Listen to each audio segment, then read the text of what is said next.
இந்த இடத்தில் நீங்கள் பார்க்க வேண்டும். கவை அவர்களை பற்றி நீங்கள் பார்த்தீர்கள்னா, இந்த நபர் ஷூ எரிஞ்சதுக்கப்புறம் எதுவுமே அவர் சொல்லவில்லை. Let the proceeding begin. இந்த நபரையெல்லாம் நீங்கள் பெருசாக பார்க்காதீங்க. லெட் ஹிம் கோ, யூனோ, மன்னிச்சு விட்டுட்டார். Because he follows காந்தியிசம், he follows Ambedkar. Losers எப்படி நடந்து கொள்வார்களோ அப்படி தான் இந்த ராகேஷ் கிஷோர் போன்ற நபர்கள் நடந்து கொள்கிறார்கள்.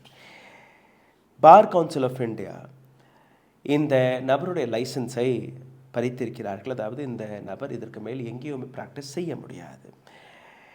இதை தாண்டியும் நீங்கள் பார்த்தீர்கள்னா 2 நாட்களாக இந்த நபர் தன்னுடைய சோஷியல் மீடியா பக்கம் வழியாக இந்த நாட்டை அலைக்கழிக்கிறது, இந்த நாட்டு ஜுடிஷரியை சேலஞ்ச் செய்வது, ஒவ்வொரு மீடியா சேனலில் உட்கார்ந்து கொண்டு என்னை யாராலுமே எதுவுமே செய்ய முடியாது என்கிற ஒரு விஷயத்தை எடுத்து வைத்தது மட்டும்தான்.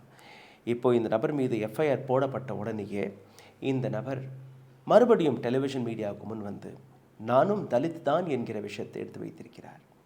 இதுவரை ஸ்வர்ன் என்று கூறக்கூடிய இதே நபர் இப்போ எப்படி தலித்தாக மாறினார்? அதாவது தன்னை காப்பாற்றுவதற்கான அனைத்து முயற்சிகளையுமே இந்த நபர் எடுத்து வைத்திருக்கிறார்.